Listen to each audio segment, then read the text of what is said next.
Olá, amigos e amigas do Aprovação PGE, aqui é o professor Luiz Vale. Nós vamos discutir as inovações legislativas e jurisprudenciais relacionadas ao direito processual civil em 2021, um ano marcante de muitas mudanças e, portanto, vamos a elas. O primeiro ponto de destaque está relacionado, por óbvio, à Lei 14.195 de 2021, que promoveu alterações no nosso Código de Processo Civil, principalmente no regime de comunicação processual. Eu quero destacar, a princípio, não é a mudança principal, o artigo 238 do Código de Processo Civil, que passa a contar com um parágrafo único que estabelece um prazo para que ocorra a citação, essa comunicação processual. Então, o parágrafo único prevê o seguinte, um prazo, já destaco impróprio, a citação será efetivada em até 45 dias a partir da propositura da ação, pessoal. Então, nós temos aí o estabelecimento desse prazo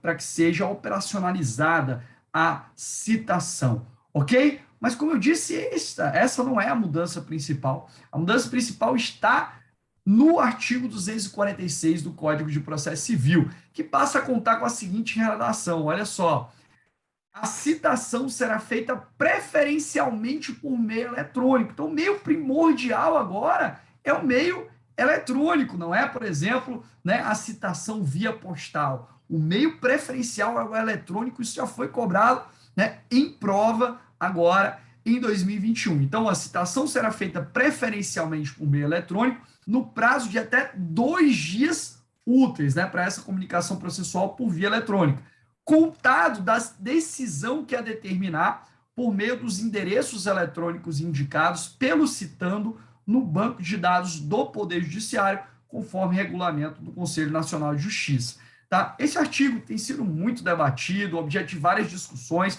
principalmente porque o código não esclarece que meio eletrônico seria esse, porque nós temos, inclusive, a nossa lei 11.419, que estabelece principalmente os contornos do processo eletrônico, mas aqui, o que o código prevê é algo distinto do que se operacionaliza na lei 11.419. Aqui, essa comunicação processual por meio eletrônico parece ser uma comunicação processual, por exemplo, via e-mail, mas não há essa clareza.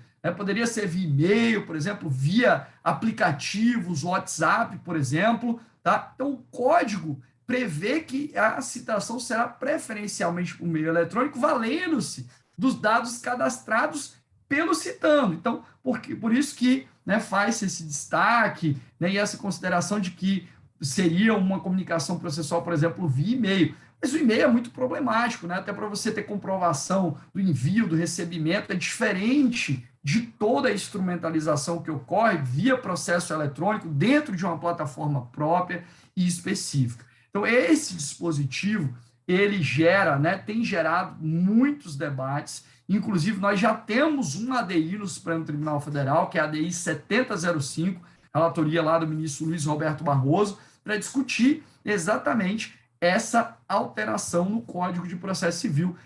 Só para destacar para vocês que a ADI questiona, inclusive, um aspecto de ordem formal, porque como essa alteração do Código foi fruto da conversão de uma medida provisória, a medida provisória não poderia versar sobre matéria processual. Então, esse é um dos aspectos, inclusive, da ADI 7005.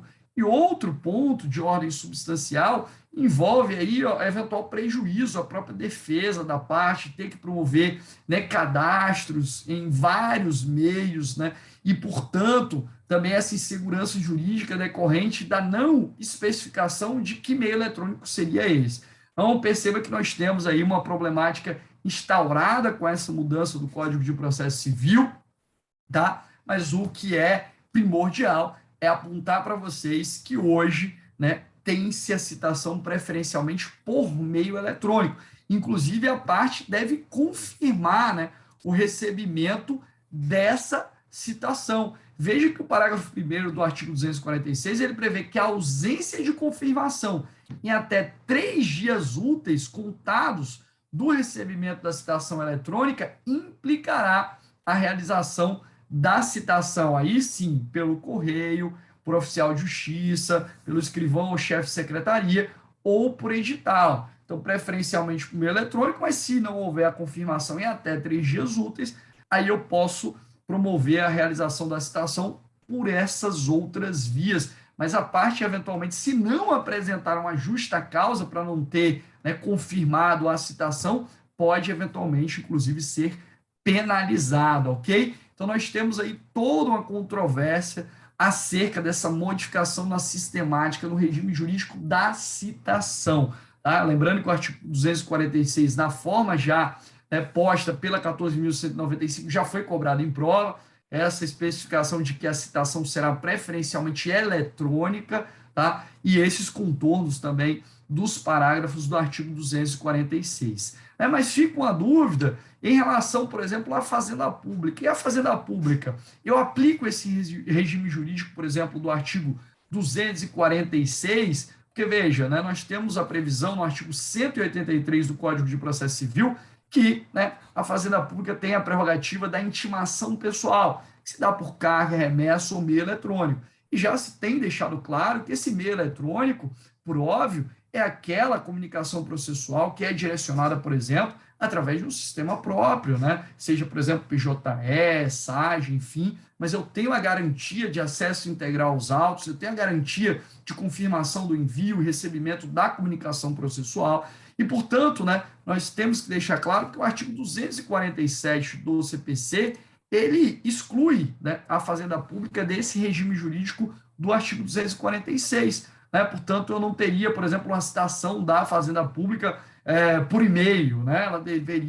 Ela deve ocorrer, por óbvio, se for operacionalizada dentro do sistema eletrônico, seguindo as regras da 11.419. Mas não esse regime novo que parece, né, se apresentar, que eu teria, né, tanto o regime da 11.419 como esse do 246, que se traduziria numa comunicação processual, por exemplo, via e-mail, WhatsApp e outras ferramentas. Ok? Beleza? Mas como o 247 faz a ressalva da fazenda pública, você deve lembrar, né, nós temos tido essa leitura de que eu tenho que ter, para a fazenda pública, por óbvio, a observância da 11.419 dentro de uma plataforma própria e não, por exemplo, uma citação via e-mail para a fazenda pública. Ok, pessoal? Então, esse é um dispositivo, essas alterações, elas são muito problemáticas e, sem dúvida alguma, já tem sido aí objeto de análise pelos examinadores e, como eu disse, nós já temos uma ADI, a ADI 7005, tramitando no Supremo Tribunal Federal, discutindo algumas das mudanças do CPC que advieram da Lei 14.195 de 2021. E outra alteração importantíssima, né, que foi objeto de reformulação com a 14.195 é o regime jurídico da prescrição intercorrente no processo civil. Sim, pessoal, é porque nós tivemos aqui algo que, de certa forma, é extremamente prejudicial para o credor, né, para a verificação ou caracterização da prescrição intercorrente.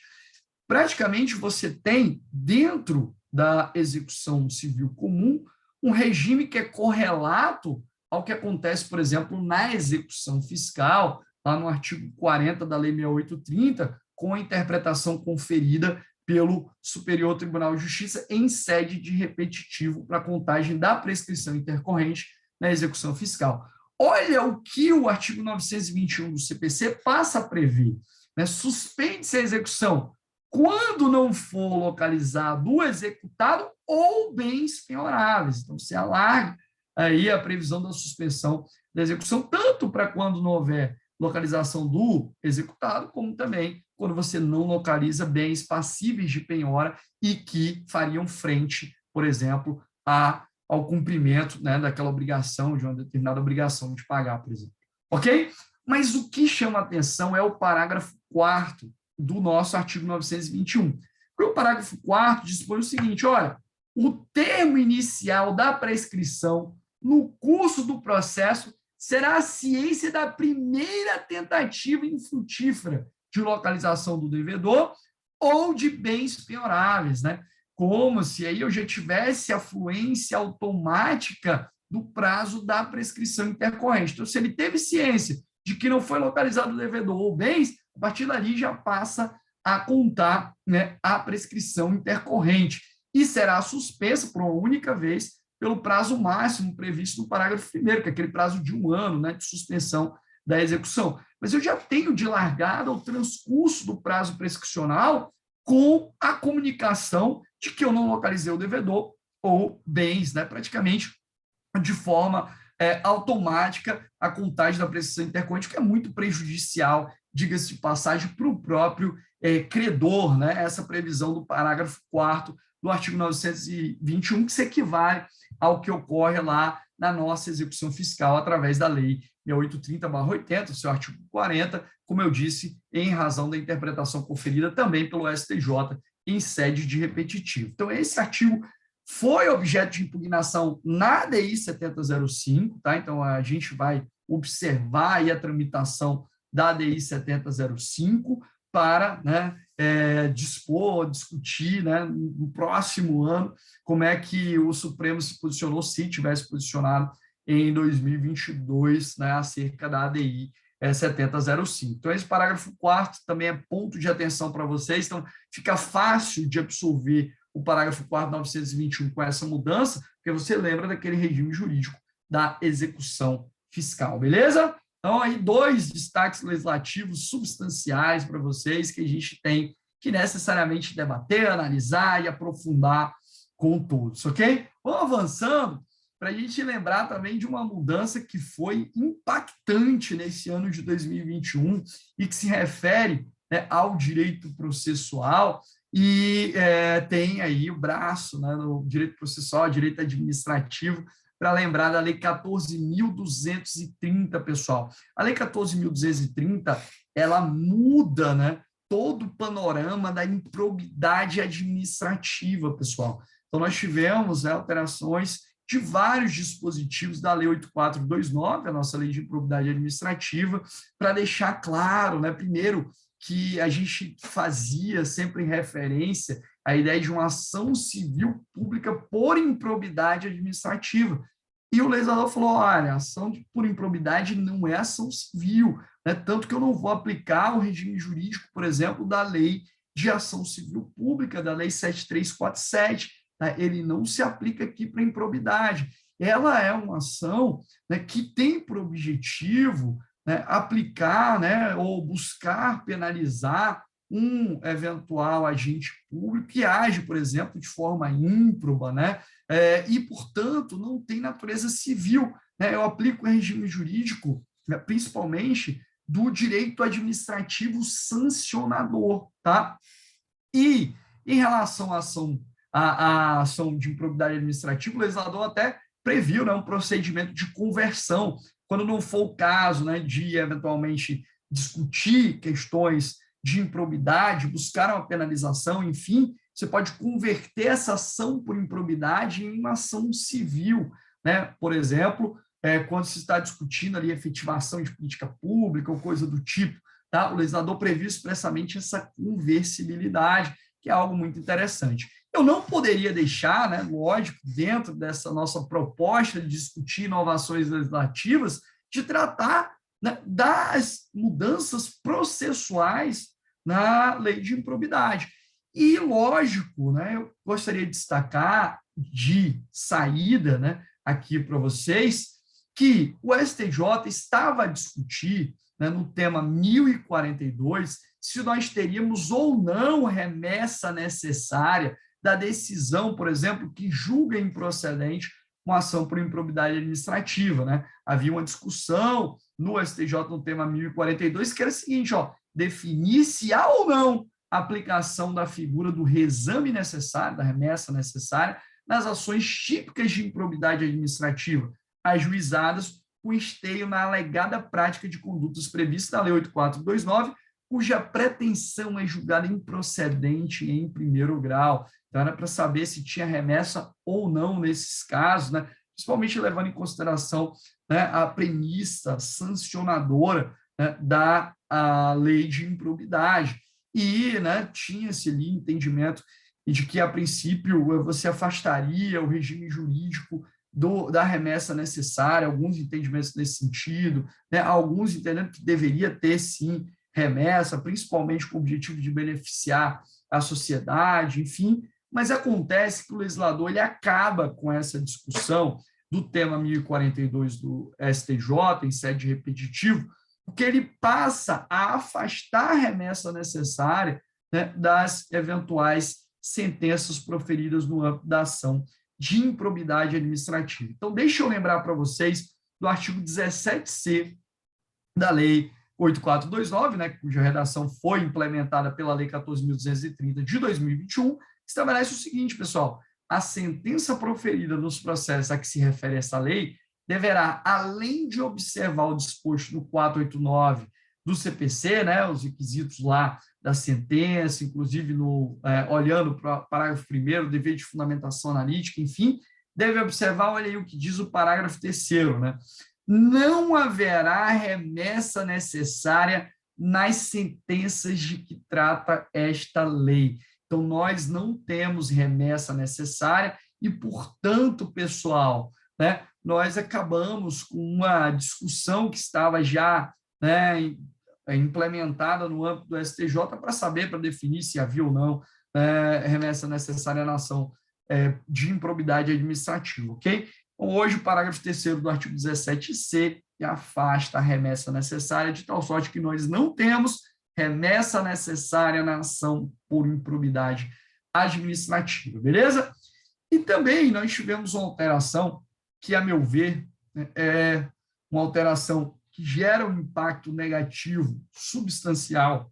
Está lá no artigo 17, que é a subtração da legitimidade para a Fazenda Pública propor a ação de improbidade administrativa. Isso porque, né, quando você tem um espectro maior de legitimados para a propositura da ação por improbidade, você acaba fortalecendo o sistema de busca pela responsabilização daquele agente que agiu de forma ímproba. Portanto, você retirar a Fazenda Pública, né, subtrair a Fazenda Pública a legitimidade, subtrair a Fazenda Pública a legitimidade para propor a ação de improbidade administrativa é enfraquecer esse sistema, a meu ver, tá? Mas, né, nós temos aí a previsão agora no artigo 17 que a ação para aplicação das sanções de que trata esta lei será proposta pelo Ministério Público e seguirá o procedimento comum previsto na Lei 13.105 no nosso Código de Processo Civil.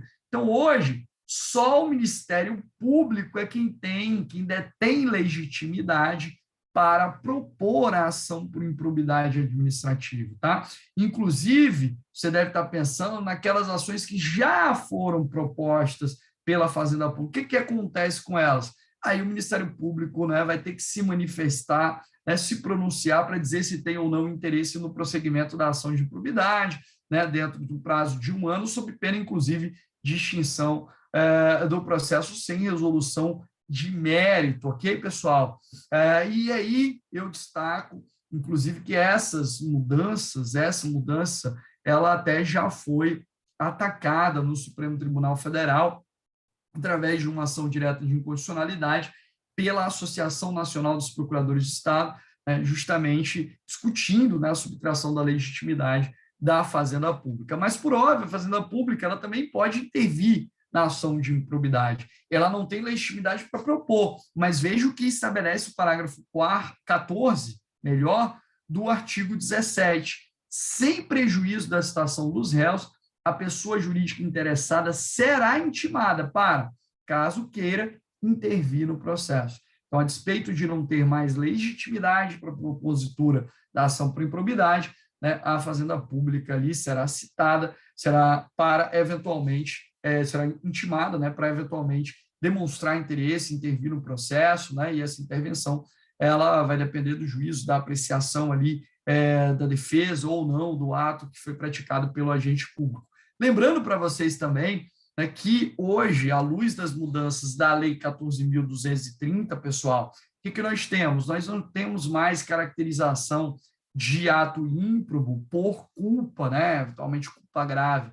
Os atos, né, de improbidade administrativa terão sempre que ser dolosos, não, caracterização dolosa, né, nos termos do artigo 9º, 10º, né, 11º da Lei 8429. Então, só por dolo, esses agentes serão ali responsabilizados, beleza? Então, nós temos aqui uma mudança, né, de panorama, de paradigma em relação à ação de improbidade. Nós temos algumas, né, outras alterações dignas de nota que vieram com a 14.230, né, que são relevantes, provavelmente a gente não vai ter tempo aqui de discutir todas, né, essas alterações, e eu trouxe as principais, mas, por exemplo, né, nós temos também o fim lá daquela defesa preliminar, enfim, a ação de improbidade, e a Lei 8.429 é muito importante, né, para todos os concursos, e você tem que estar antenado em relação a essas alterações legislativas, pessoal. Então, vamos avançando aqui nos nossos debates sobre inovações legislativas e jurisprudenciais. E aqui agora eu quero trazer algo para vocês, né, do que nós tivemos em termos de decisão, principalmente aqui agora, nesse momento, do Superior Tribunal de Justiça em matéria de direito processual civil. Eu queria destacar para vocês que nós tivemos uma manifestação da Corte Especial, uma manifestação muito importante que acaba pondo fim a uma celeuma que já se arrastava há um certo tempo, e havia uma divergência no próprio STJ sobre essa matéria, relativa, por exemplo, né, ao prazo do agravo interno. Né? Por quê? Porque nós tivemos, com o artigo 1070 do Código de Processo Civil, uma unificação do prazo do agravo, de tal sorte que, né, o prazo do agravo interno é um prazo de 15 dias, né? Tem uma unificação desses prazos do agravo interno, do agravo regimental, né? E em decorrência dessa unificação, o prazo do agravo, 15 dias, né? Porque nós tínhamos outras previsões, né, com prazo distinto, e por isso acabou gerando uma discussão sobre a forma de contabilização do prazo do agravo interno ou do agravo regimental. O que é importante que o STJ destacou, né, que esse prazo para a interposição do agravo, né, inclusive aqui dentro dos procedimentos, né, no âmbito da suspensão de decisão, né, eu gosto sempre de falar suspensão de decisão, não suspensão de liminar, suspensão de segurança, que aí eu uso um termo que é mais abrangente, que envolve todas essas situações. Então, o agravo interno, nos termos, inclusive do artigo 1070 do Código de Processo Civil, prazo de 15 dias, né, e, portanto, com essa unificação, eu tenho que computar o prazo dessa forma. Mas nós tínhamos uma outra discussão, que era a seguinte: no âmbito do procedimento, né, da suspensão de decisão, você vai lembrar, por exemplo, lá da Lei 8.437, né, ou da própria Lei do Mandado de Segurança, da Lei 2016, a discussão era a seguinte: olha, nós podemos ter, né, a aplicabilidade do artigo 183 do Código de Processo Civil, que prevê a contagem do prazo em dobro, né, para a Fazenda Pública, para falar nos autos, né, a Fazenda tem prazo em dobro para falar nos autos. Esse prazo em dobro também se aplica para o agravo, né, interno ou regimental, em face de decisão que defere ou indefere o pedido de suspensão. Nós tínhamos esse debate porque alguns acabavam vislumbrando, né, esse prazo como um prazo próprio, específico, direcionado para a Fazenda Pública, quando, na verdade, não é. E dessa forma, o STJ tinha divergência interna no sentido de, olha, né, não se aplica o prazo em dobro, né, para o agravo interno interposto de decisão que defere ou indefere o pedido de suspensão. Acontece que o STJ, né, agora, né, no apagar das luzes de 2021, ele decidiu que sim, se aplica o prazo em dobro previsto no artigo 183 para o agravo interno interposto de decisão que defere ou indefere o pedido de suspensão, né? Naqueles casos em que há grave lesão, por exemplo, a ordem, a saúde, segurança, economia. Tá? Então, esse prazo do agravo regimental ele é um prazo computado também em dobro, até diante, né, dessa unificação de prazos, né, do regime jurídico do agravo interno regimental com o artigo 1070, não faria sentido você afastar a aplicabilidade do 183, até porque ali eu não tenho um prazo, né, próprio para, né, necessariamente a Fazenda Pública, e foi isso que estabeleceu o STJ, a meu ver, né, de forma completamente acertada, né, para dispor o seguinte: primeiro, prazo de agravo interno, 15 dias, segundo, esse prazo pode sim ser computado ou deve ser computado em dobro para a Fazenda Pública, né, diante do seu regime jurídico especial. Isso foi decidido pelo STJ na suspensão 2572, né, agora em 15 de dezembro de 2021. E olha só o que disse o STJ: durante o julgamento da suspensão de liminar e de sentença 2572, a Corte Especial do STJ definiu, né, que é de 15 dias o prazo para a interposição de agravo interno contra a decisão que defere ou indefere o pedido de suspensão de segurança, de acordo com as regras do 1070 do CPC. Ainda segundo o entendimento, nas hipóteses de um agravo ser interposto pela Fazenda Pública, o prazo é contado em dobro, seguindo a regra do artigo 183 do Código de Processo Civil, pessoal. Então, essa decisão, sem dúvida alguma, da Corte Especial do STJ, será muito explorada em provas, né? Será objeto de inúmeras, né, discussões e vale a pena, né, fazer esse destaque aqui para vocês, que é uma decisão que veio apagar das luzes de 2021. Beleza? Então, vamos seguir aqui com os nossos destaques jurisprudenciais, né, no nosso curso de inovações, enfim, legislativas e jurisprudenciais.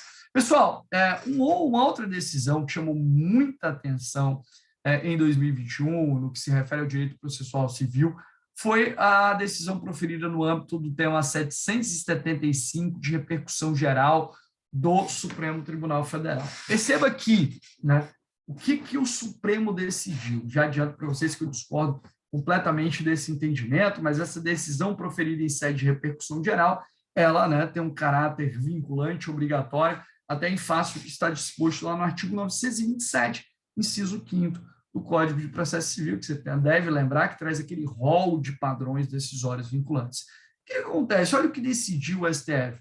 Compete ao TRF processar a ação rescisória proposta pela União com o objetivo de desconstituir sentença transitada em julgado proferida por juiz estadual, quando afeta interesses de órgão federal.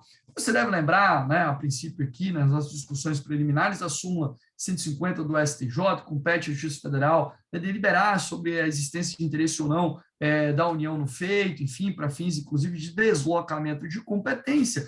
Mas aqui a situação é bem particular e própria, né? Você tem uma decisão ferida por juiz estadual, né, que transita em julgado, e o STF está atribuindo a competência para a rescisória para a Justiça Federal, como se houvesse aí, a meu ver, né, uma preponderância da Justiça Federal em detrimento da Justiça Estadual, né, porque, veja, se eu não posso atribuir, né, a estrutura diversa, a competência para, eventualmente, analisar a ação rescisória para, né, desconstituir determinado julgado que transitou ali diante de uma manifestação de um juiz estadual.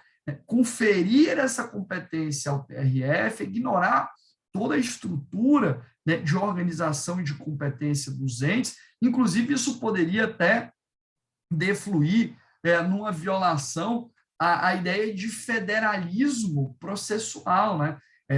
Para quem não lembra do federalismo processual, do que seria isso, né, a aplicação aí do princípio federativo no âmbito processual. Então, se você tem a repartição de competência entre os entes e a estruturação própria, né, da organização judiciária, você permitir que o TRF desconstitua uma decisão que transitou em julgado, né, ali na Justiça Estadual, é você, de certa forma, fazer preponderar a atuação da Justiça Federal nesse caso. Então, o TRF desconstituindo uma decisão da Justiça Estadual, o que, como eu disse, a meu ver, discordo completamente, mas esse foi o entendimento do STF em sede de repercussão geral. Portanto, né, esse é um tema que, com certeza, ainda não foi explorado, mas será muito explorado em provas, né? Compete ao TRF processar a ação rescisória proposta pela União com o objetivo de desconstituir sentença transitada de julgado proferida por juiz estadual, quando, eventualmente, isso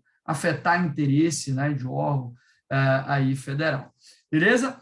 Como eu disse, discordo, né, completamente do entendimento do Supremo, mas é o que está catalogado aí, que foi decidido em sede de repercussão geral no Supremo Tribunal Federal. Vamos avançando aqui para dispor sobre os nossos destaques jurisprudenciais, e o próximo destaque de jurisprudência, ele envolve, pessoal, o tema repetitivo 1026. Esse tema é um tema muito importante, que vai dialogar aí, né, o diálogo entre a Lei 1830 e o Código de Processo Civil. Você sabe A princípio, deixa eu começar com uma explicação importante, basilar para vocês, que nós temos, né, as medidas executivas típicas, ou seja, aquelas medidas executivas que estão listadas no bojo do Código de Processo Civil, e nós temos as medidas executivas atípicas, né, que podem ali ser objeto de implementação, a depender da circunstância, atendendo às diretrizes expostas pelo próprio STJ para aplicação dessas medidas executivas atípicas, né? Estão lá, são decorrência da leitura que se faz, por exemplo, do artigo 139 do Código de Processo Civil, né? Inciso 4º, na possibilidade de você utilizar todos os meios para a efetivação de uma decisão, né? Inclusive quando se tratar de obrigação de pagar quantia, né? Aí vocês devem estar lembrados daquelas previsões, né, e discussões sobre, por exemplo, restrição de passaporte, CNH, enfim, né, no âmbito da adoção das medidas executivas atípicas, tá? E eu gosto sempre de lembrar, nesse ponto, que hoje, à luz, principalmente do 139, inciso 4º, vocês estão lembrados daquela ideia de vedação ao non liquer, né? Que o órgão jurisdicional não pode se eximir de julgar, alegando aí, por exemplo, lacuna, obscuridade, enfim, né? Até com base no artigo 140 do Código de Processo Civil. Mas a gente também tem a ideia de vedação, né, ao non factible, né? O que seria isso, vedação ao non factible? Seria essa ideia de que o órgão jurisdicional ele tem um dever de efetivar, né, a decisão. Eu não posso simplesmente proferir a decisão tem que ser efetivada com base, né, numa tutela jurisdicional que seja justa, que seja adequada, né? Então, tem-se um dever de efetivação, por isso que é a ideia de vedação ao non factible, tá? E aí, as medidas executivas atípicas, elas florescem, elas surgem justamente como uma via para promoção dessa efetivação, tá? E, dentro dessas minhas considerações preliminares, existe um pronunciamento do STJ, que eu ainda não cheguei no tema repetitivo 1026, que o STJ prevê que no bojo da execução fiscal não seria possível a adoção de medidas executivas atípicas. Veja, essa é uma decisão que, com todo respeito, com toda a vênia, não é adequada, principalmente por quê? Porque, veja, o que o STJ decidiu no caso específico foi que eu não poderia usar das medidas executivas atípicas no bojo da execução fiscal, porque o poder público já teria uma série de garantias, né, na execução fiscal para a recuperação do crédito público. Mas a gente sabe que a execução fiscal hoje é extremamente infrutífera, é muito difícil, né, em alguns casos, você promover essa recuperação, e as medidas executivas atípicas surgem exatamente como reforço para a efetivação, né, da cobrança do crédito público, de tal sorte que eu não poderia afastar o uso dessas medidas executivas atípicas na execução fiscal. Então, discordo, até espero que o STJ reveja esse posicionamento para entender cabível, possível, adequado o uso das medidas executivas atípicas na execução fiscal também. Ok, pessoal? E aí é só um recorte aqui preliminar para vocês, mas o STJ, esse mesmo STJ, em sede de repetitivo, entendeu que seria possível aplicar na execução fiscal uma medida executiva típica, né?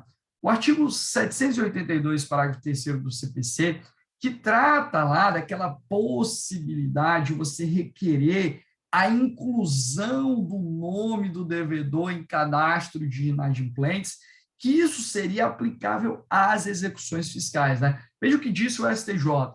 O artigo 782, parágrafo 3º do CPC, é aplicável às execuções fiscais, devendo o magistrado deferir o requerimento de inclusão do nome do executado em cadastro de inadimplentes, preferencialmente pelo sistema Serasa-Ajude, independentemente do esgotamento prévio de outras medidas executivas. Isso é muito importante, né? Salvo se vislumbrar alguma dúvida razoável a existência do direito ao crédito previsto na CDA. Então, o STJ entendeu que sim, o 783, parágrafo 3º, poderia ser aplicável às execuções fiscais, enquanto a medida executiva típica, né, que promove a inscrição do nome do devedor em cadastro de inadimplentes, o que muitas vezes é salutar, porque isso impede, por exemplo, que o devedor, né, tenha ali acesso ao crédito, enfim, e ele possa vir, né, a efetivar o pagamento. Tá? Então, portanto, esse tema muito importante, né, aqui a gente está falando do tema repetitivo 1026, né, e que dialoga, né, eu tenho um diálogo do CPC com 6830, e é muito importante esse tema porque essa decisão ela também é considerada uma decisão obrigatória, né? Lembrando para vocês que nos termos, né, do 927, mais uma vez, trazendo o 927 à tona, né, as decisões proferidas em sede de recurso especial processado, segundo a sistemática repetitivas, são decisões obrigatórias, vinculantes, que devem ser necessariamente observadas, beleza, pessoal? Então, eu queria destacar, né, esse ponto aí para vocês, né, aqui do tema repetitivo 1026 do STJ. E só já porque eu estou falando aqui de repetitivo, né, queria lembrar para vocês também que o STJ proferiu uma decisão interessante, fazendo referência direta ao que se tem chamado de microsistema de demandas repetitivas no Código de Processo Civil. Esse microsistema, por óbvio, ele vai abranger, por exemplo, né, o RESP e o RR repetitivos e também o incidente de resolução de demandas repetitivas, nosso glorioso IRDR. Né? Esse microsistema ele é extraível, inclusive, lá no artigo 928 do Código de Processo Civil, quando diz o seguinte, olha, quando eu estiver me referindo ao julgamento de demandas repetitivas, isso engloba RESP e RR repetitivos e também o IRDR. Então, nós temos esse microsistema de demandas repetitivas. E aí o STJ proferiu uma decisão muito interessante no seguinte sentido, né? Você deve lembrar que quando, né, o STJ, por exemplo, está lá analisando ou afetou um recurso sistemático repetitivo, ele pode determinar a suspensão dos processos, né? Enfim. Imagine que o STJ ele determine a suspensão, né, dos processos, e aí você fala o seguinte, olha, tem um processo seu que está suspenso, você, olha, o meu processo tem nada a ver com isso que é objeto, né, aí de apreciação pelo próprio STJ, então eu quero que o meu processo siga o seu curso natural. E aí o que você faz, né? Qual é o instrumento que você tem à disposição? Você pode, né, propor ali, apresentar uma petição simples, justificando que o seu caso é diferente daquele caso que está em julgamento, né? Ou seja, apresentando a sua distinção, fazendo o distinguish, né? Através dessa petição simples, você vai apresentar as razões pelas quais o seu caso se afasta, se distancia, né, daquele caso que está afetado para julgamento em sede repetitiva.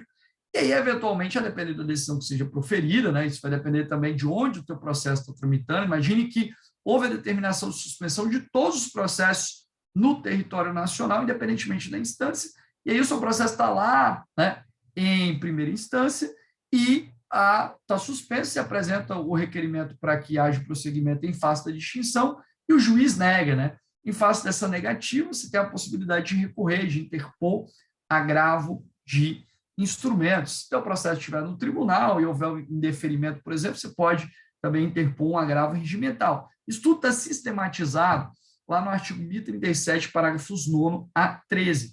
E o STJ entendeu que essa sistemática, ela que está prevista para os repetitivos, né, ela se estende também ao IRDR, em face desse microsistema de demandas repetitivas, ok? Pessoal, muito importante isso daí. Então, esse 1037, parágrafos 9 a 13, também se aplica ao IRDR em face dessa permeabilidade normativa, desse diálogo, desse microsistema. Lembrando também que nós temos ou podemos falar em outro microsistema, que é o microsistema de formação concentrada de precedentes, né? O código a priori já estabelece quais são aquelas decisões que são consideradas obrigatórias, né, vinculantes, né? E, portanto, nós temos um microsistema de formação concentrada envolvendo RESP, RR repetitivos, né, envolvendo o IRDR, envolvendo o incidente de assunção de competência que não está no microsistema de demandas repetitivas, porque ele exatamente não pressupõe, né, pluralidade de litígios, mas ele está no microsistema de formação concentrada, porque a decisão do IAC é considerada obrigatória, decisão em sede de repercussão geral, enfim, né? Eu tenho um microsistema de formação concentrada de padrões decisórios vinculantes, prefiro essa expressão. Beleza, pessoal? Então, só aqui fazendo mais um recorte, uma decisão muito importante do STJ. E vamos seguir? porque nós temos mais um destaque, que é o tema repetitivo número 1000. Esse tema repetitivo número 1000, pessoal, ele é um tema também muito relevante, porque ele vai envolver as discussões sobre exibição de documento ou coisa. Durante muito tempo se discutiu o cabimento da multa condenatória ou das astreintes, né, em face da renitência de uma parte para apresentação de um documento ou coisa, tá? E seria possível ou não a aplicação da multa cominatória. Só que o Código de Processo Civil, principalmente lá no artigo 400, né, parágrafo único, ele prevê expressamente a possibilidade de aplicação dessa multa cominatória. Mas o STJ estabeleceu algumas balizas em sede repetitivo para que a medida coercitiva seja adotada, principalmente, né, levando em consideração aí o fato, né, de nós termos, né, um debate amplo até sobre o direito de não apresentar a prova contra si mesmo, enfim. Né, mas o STJ entendeu, com base no tema repetitivo número 1000, que nós teríamos que fazer uma leitura adequada, né, do próprio 400, parágrafo único, levando em consideração o modelo comparticipativo de processo, né, aquela ideia de processo colaborativo, né, da ideia de comunidade de trabalho, que todos ali têm um papel, né, voltado e direcionado à busca pela efetivação da tutela jurisdicional. Então, no tema repetitivo número 1000, o que o STJ decidiu? Olha, desde que prováveis a existência da relação jurídica entre as partes e de documento ou coisa que se pretende seja exibido, apurada em contraditório prévio, poderá o juiz, após tentativa de busca e apreensão ou outra medida coercitiva, porque veja, né, o juiz tentou ali, buscou, né, por exemplo, a determinação de busca e apreensão, enfim, né, já vai lá impor a multa, né, se essas outras medidas são mais efetivas, inclusive para que o documento ou coisa seja exibido, e aí determinar, no caso do STJ, só, né, após a tentativa de busca e apreensão ou outra medida, determinar a sua exibição sob pena, né, de multa com base no artigo 400, parágrafo único do CPC. Então, o STJ estabeleceu uma criteriologia para que nós possamos, né, ter a aplicação do 400, parágrafo único. Ele diz, olha, desde que seja provável a existência dessa relação jurídica entre as partes e a existência, né, do documento ou coisa, apurada em contraditório prévio, né, ou seja, né, o contraditório aí não é postecipado, não é um contraditório, né, posterior, é um contraditório prévio, que é a regra, né, que é a regra. Contraditório postecipado é a exceção, inclusive na forma do artigo 9º do CPC, pode o juiz, depois de, né, tentar ali a busca e apreensão ou outra medida, aí sim viabilizar a aplicação da multa cominatória para que seja apresentado o documento ou coisa. Tá? Então, esse tema repetitivo número 1000, sem dúvida alguma, né, será um tema aí objeto de discussão, debate, de apresentação em prova, e eu gostaria de destacar para vocês. E também, né, como eu estava falando um pouco aqui, já avançando, estava falando um pouco de RDR, né, de incidente de resolução de demandas repetitivas, queria lembrar algumas decisões para vocês, muito relevantes, quando se trata de IRDR. Primeiro, né, eu queria lembrar para vocês que o STJ, né, já consolidou o entendimento de que seria possível instaurar um IRDR lá no Tribunal Superior. O STJ diz, olha, particularmente, né, eu discordo desse entendimento, mas o STJ diz, desde que se trate de competência recursal ordinária ou, eventualmente, de uma competência originária do tribunal, né, competência originária, competência recursal ordinária, pode ser instaurado, né, o IRDR aqui no STJ. Esse entendimento que é, inclusive, encampado, né, pelo Leonardo Carneiro da Cunha, pelo professor Fred Didier, o STJ, né, adotou e diz, olha, pode sim ser instaurado IRDR aqui, desde que seja hipótese de competência recursal ordinária ou de ação originária. Tá? Eu discordo desse entendimento porque, na verdade, o IRDR é um instituto tipicamente estruturado para os tribunais de justiça ou TRFs, né? Lembrando que a gente pode também ter IRDR lá nos TRTs.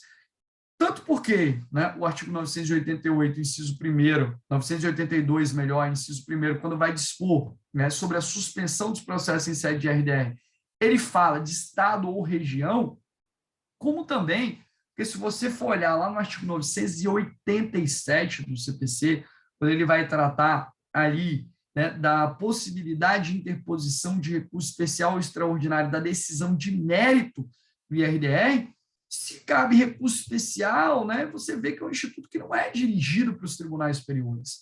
Né? Tanto que o STF tem entendimento em sentido contrário e diz, olha, IRDR não é para ser instaurado em tribunal superior, tá? Não é para ser instaurado em tribunal superior. Então, nós temos essa divergência entre STJ e STF em relação ao cabimento do IRDR em tribunal superior. O STJ admite, desde que se trate de competência recursal ordinária ou competência originária, e, por sua vez, o STF não admite. Beleza, pessoal?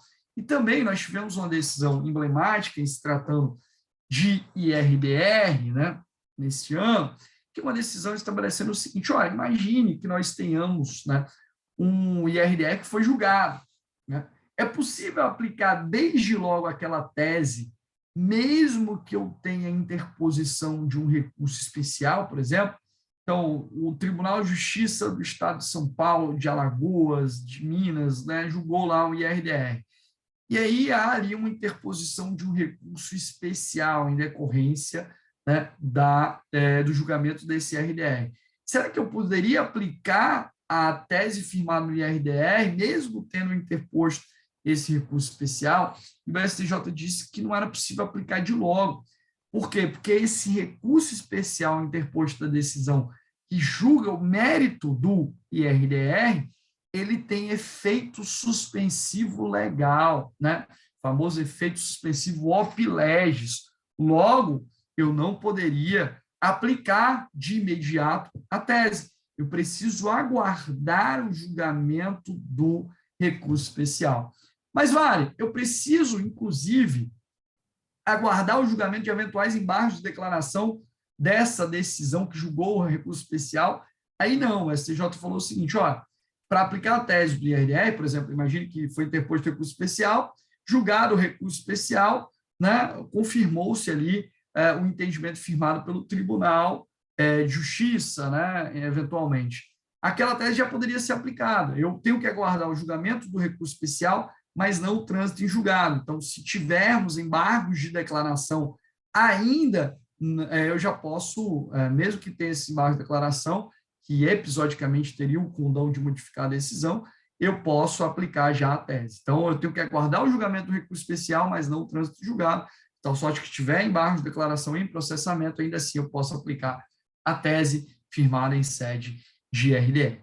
Beleza, pessoal? Então, também esse é um ponto aí digno de nota e de destaque para vocês. E também ainda gostaria de lembrar que o STJ, né, ele entendeu, um ponto muito importante, entendeu que não cabe recurso especial da decisão que inadmite, por exemplo, que versa sobre a admissibilidade de RDR. Porque o 987 fala em decisão de mérito em sede de RDR, tá? Decisão meritória. Por isso, não cabe recurso especial da decisão que versa sobre admissibilidade no IRDR, beleza, pessoal? Não cabe ali um eventual recurso especial. E eu também quero destacar para vocês um outro ponto que é muito importante, que tem a ver com esses destaques jurisprudenciais, né, do processo civil em 2021, que o STJ, né, decidiu que é possível aplicar aquela técnica do 942 do CPC, aquela técnica de ampliação do colegiado, em sede de mandado de segurança. Por que surgiu essa discussão? Porque lá na Lei do Mandado de Segurança, no artigo 25 da Lei do Mandado de Segurança, Lei 2016 de 2009, nós temos lá a proibição expressa, né, de que não cabe, em sede de MS, a utilização de chamados embargos infringentes. Só que os embargos infringentes, eles deixaram de existir, né? E nós tivemos aí a implementação de uma técnica de julgamento que não é recurso, tá, pessoal? Gosto sempre de lembrar que a técnica de ampliação do colegiado, ela não é recurso, é uma técnica própria de julgamento. Então, por causa disso, né, pela natureza jurídica distinta, o STJ entendeu o seguinte, olha, né, não há que se falar em impedimento da aplicação da técnica de ampliação do colegiado em sede de mandado de segurança, né? Porque, vejam, né, o que a lei do mandado de segurança impede e impedia, né, era o uso dos embargos de infringência. A técnica de julgamento tem outra natureza. Logo, ela é aplicável, o 942 seria aplicável também em sede de mandado de segurança. Portanto, a técnica do 942, ela é aplicável em sede de mandado de segurança, né? Aquela situação que você tem quando você tem uma não unanimidade, né? Imagina você está julgando uma apelação, tem lá um 2-1, você tem que convocar, né, número de julgadores suficientes à reversão daquele entendimento. Então, eu teria que convocar, por exemplo, mais 2, né, desembargadores, e aí eu continuo com o julgamento, eu prossigo com o julgamento, né? Tanto que o STJ também, e aí, ponto de destaque para vocês, né, anotem aí, o STJ entendeu que os novos julgadores que são convocados para essa técnica de ampliação do colegiado, eles não estão restritos ao ponto da divergência. Eles vão deliberar sobre todo o recurso, por exemplo, ali, se estiver em jogo uma apelação. Beleza, pessoal? Tá? Então, esse é um aspecto também de nota, né? É importante registrar nesse nosso debate sobre os destaques jurisprudenciais. E para a gente fechar, né, a nossa análise, para a gente encerrar aqui as nossas considerações sobre o ano de 2021 e alguns julgados foram proferidos pelos tribunais superiores, queria lembrar para vocês que o STJ, né, ele entendeu que seria possível, em sede de apelação, aplicar o artigo 356 do CPC. O artigo 356 do CPC é aquele que trata, né, do julgamento antecipado parcial de mérito, né, que inclusive traz para a gente, né, essa ideia de que é possível, né, ter o julgamento parcial de mérito, ali proferir uma decisão interlocutória de mérito que irá transitar em julgado, né, se eventualmente, por exemplo, eu tenho uma hipótese de uma parcela que é incontroversa, julgo ali, né, de forma antecipada, parcial, o mérito. Lógico que isso não se confunde, por exemplo, com a eventual tutela provisória de evidência, né, que é baseada em cognição sumária, né? O julgamento antecipado parcial de mérito é baseado em cognição exauriente, ok? Mas o STJ, né, vislumbrando a aplicabilidade do 356, entendeu que seria possível aplicar o 356 em sede de apelação. Se você tem uma hipótese que já está madura para julgamento, eu posso lá na apelação fazer incidir o 356 e, eventualmente, julgar uma determinada questão que já esteja madura e que seja uma questão passível, né, de julgamento autônomo, independente. Tá? Inclusive, trabalhando a perspectiva da teoria dos capítulos de sentença. Então, o STJ entendeu que é possível, sim, você aplicar o 356 em sede de apelação, se já tivermos um amadurecimento adequado, os termos, inclusive, do que prevê, do que estabelece nosso glorioso artigo 1013 do Código de Processo Civil.